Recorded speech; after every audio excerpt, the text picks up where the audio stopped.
வணக்கம். நான் டாக்டர் கஞ்சன் சிங், பாரத் ஹோமியோபதியில் உங்களை அனைவரையும் வரவேற்கிறேன் மற்றும் நீங்கள் அனைவரும் நலமாகவும் ஆரோக்கியமாகவும் இருப்பீர்கள் என்று நம்புகிறேன். இன்றைக்கு இந்த வீடியோவில் ஒரு சிறுநீரக நோயாளிக்கு ஆரம்ப அறிகுறிகள் என்னென்ன இருக்கலாம் என்பதை பற்றி நான் உங்களுடன் பேசப் போகிறேன். அப்படியென்றால் வீடியோவை தொடங்கலாம். எல்லோருக்கும் தெரிந்தது போல சிறுநீரகம் என்ன வேலை செய்கிறது என்பதை பார்ப்போம். சிறுநீரகத்தின் முக்கிய பணி நம் இரத்தத்தை வடிகட்டுவது. நம் உடலில் உள்ள அனைத்து விஷப்பொருட்கள், கிரியேட்டினின், கழிவான யூரியா மற்றும் எங்கள் எலக்ட்ரோலைட்கள் ஆகியவற்றை சமநிலைப்படுத்துவது சிறுநீரகத்தின் பணி. கிரியேட்டினினை நம் உடலிலிருந்து வெளியேற்றுவது, யூரியாவையும் நம் உடலிலிருந்து வெளியேற்றுவது மற்றும் வடிகட்டும் பணியை யார் செய்கிறார்கள்? அந்த பணியை நம் நெஃப்ரான்கள் செய்கின்றன. மேலும் நெஃப்ரான்கள் 2-3 மட்டும்தான் இல்லை, மில்லியன் கணக்கான நெஃப்ரான்கள் உள்ளன. அவையெல்லாம் உங்கள் கழிவுகளை வடிகட்டும் பணியை செய்கின்றன. நாம் சிறுநீரகத்தின் கிளியரன்ஸ் யூனிட்டை பார்க்கும்போது அது குளோமெருலஸ் ஆகும். குளோமெருலஸின் பணி என்னன்னா, இது ஒரு வகையான சலனி ஆகும். இது உங்கள் கழிவான புரதங்களை வெளியேற்றுகிறது மற்றும் ஆரோக்கியமான புரதங்களை உங்கள் உடலில் சேமித்து வைக்கிறது. இதனால் உங்கள் உடலில் எந்த விதமான குறைபாடும் ஏற்படாமல் இருக்கும். உங்களுக்கு பலவீனம் உணரப்படாமல் இருக்கும்.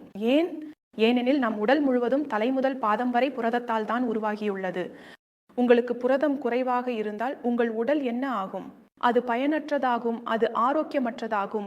மேலும் உங்கள் உடலில் அதிக அளவு புரதம் சேமிக்கப்பட்டால், புரதத்தின் அளவு அதிகரித்தால் அல்லது நீங்கள் அதிகமாக புரதம் எடுத்துக்கொண்டால், உதாரணத்திற்கு சிக்கன், மட்டன், மீன் போன்றவை, நீங்கள் இவற்றை தினமும் எடுத்துக்கொண்டால் அது உங்கள் சிறுநீரகத்தையும் சேதப்படுத்தக்கூடும். எனவே எந்த விஷயமாக இருந்தாலும் அதை சமநிலையுடன் எடுத்துக்கொள்ள வேண்டும். இப்போது சிறுநீரகங்கள் சேதமடைவதற்கு பல காரணிகள் உள்ளன. உதாரணத்திற்கு உயர் இரத்த அழுத்தம், அதிக சர்க்கரை அளவு, சிறுநீரக தொற்று, யூடிஐ, மீண்டும் யூடிஐ ஏற்படுவது போன்றவை. யூடிஐயை குணப்படுத்த ஆன்டிபயாட்டிக் மருந்துகள் எடுத்தால் அதனால் கூட சிறுநீரகங்கள் சேதமடையலாம். மேலும் சிறுநீரகங்கள் சேதமடைவதற்கான பிற காரணிகளும் உள்ளன. உதாரணத்திற்கு சிறுநீரகத்தில் கல் உருவாகுவது. சிறுநீரகத்தில் கல் உருவாகி அந்த கல்லால் தடுப்பு ஏற்படுகிறது என்றால் அதனால் ஹைட்ரோனெஃப்ரோசிஸ் ஏற்படலாம், அல்லது பிகேடி, பாலிசிஸ்டிக் கிட்னி நோய் வரலாம், அல்லது தானாகவே ஒரு குறைபாடு ஏற்படலாம். அதனால் சிறுநீரகம் சேதமடைவதற்கான பல்வேறு காரணிகள் இருக்கின்றன. அதனால் பலர் இப்படி கேட்கிறார்கள், நமக்கு சிறுநீரக நோய் இருக்கிறதா இல்லையா என்பதை எப்படி தெரிந்து கொள்வது?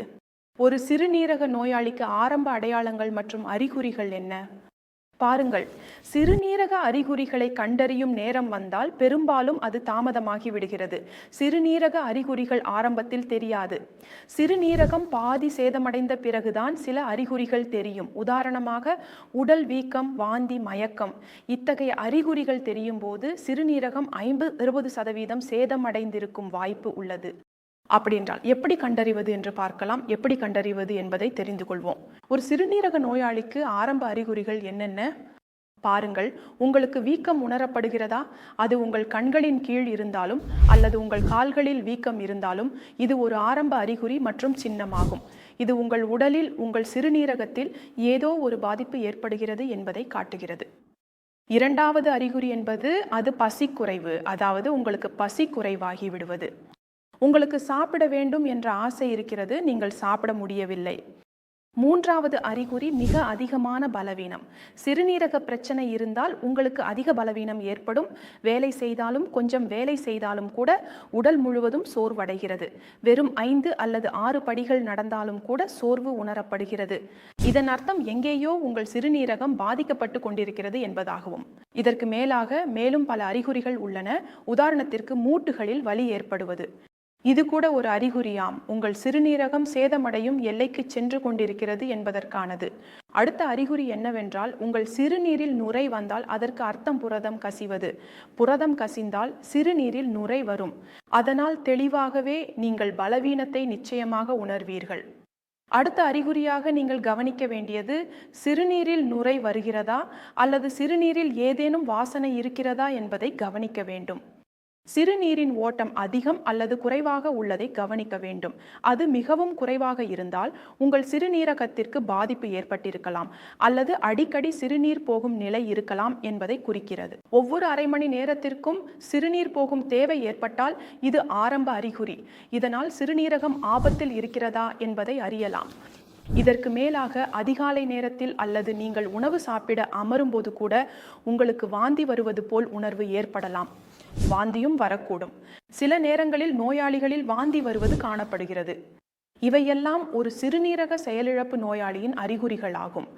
ஆரம்ப நிலைதான் என்றால் நீங்கள் இதை கண்டறிந்து விட்டால் உங்கள் சிறுநீரகத்தை செயலிழப்பதிலிருந்து காப்பாற்ற முடியும்.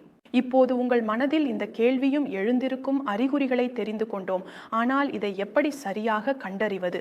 கண்டறிவதற்கும் உங்களிடம் பல விருப்பங்கள் உள்ளன. உதாரணமாக சிறுநீர் பரிசோதனை செய்யலாம். நீங்கள் சிறுநீர் பரிசோதனை செய்யும் போது அதில் புரதம் மற்றும் ஆல்பியூமின் இருப்பதை காணலாம்.